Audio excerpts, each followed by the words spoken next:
अम्मी इसकी क्या जरूरत है? तुम्हारी अमानत है खुशी। मुझे नहीं चाहिए। मुझे ऐसी कोई भी चीज नहीं चाहिए अम्मी जो मुझे गुजरे दिनों की याद दिलाए। अरे ये सब तो हमने इतनी मुश्किल से पैसे जोड़ के तुम्हारे लिए खास बनवाए हैं। इनमें से ऐसा कुछ भी नहीं है जो तुम्हें बुरे वक्तों की याद दिलाए। अच्छा मैं बस ये रखे तो बाकी अब सब कुछ सायरा को दे दे।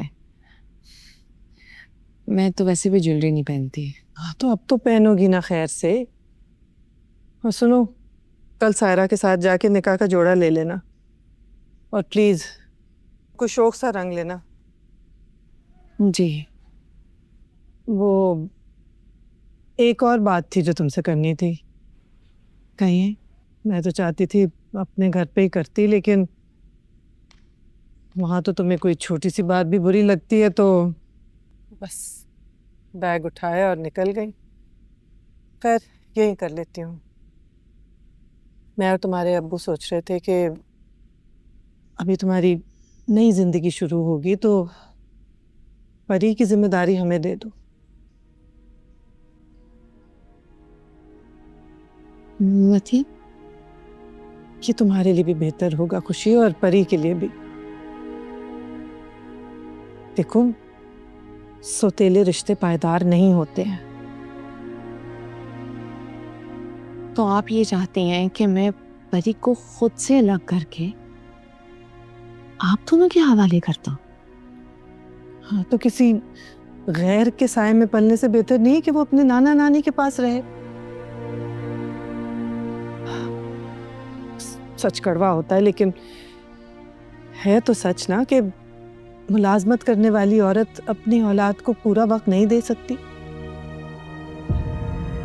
लगता तो हमें पहले भी ये था, लेकिन कुछ कहा नहीं उस वक्त कि तुम अकेली हो, तुम्हारे पास परी के अलावा और है ही कौन।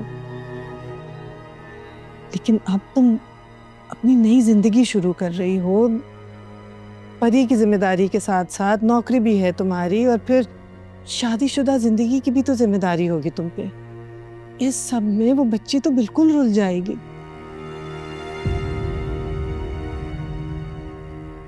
मैं और सायरा, हम दोनों। हमें आपने कितना वक्त दिया था? हाँ, आप तो फिर भी कोई जॉब नहीं करती थी। 14 लोगों की फुल टाइम मुलाजमत करती थी। हम सुबह स्कूल जाते थे तो आप सबके लिए नाश्ते तैयार कर रही होती थी। हम घर आते थे तो आप सबके लिए खाना तैयार कर रही होती थी। हमें कितना वक्त दिया आपने अम्मी? और ससुराल में जगह पाने के लिए पता नहीं क्या क्या किया आपने। मुझे और सायरा को तो आपने दादा दादी के हवाले कर दिया था।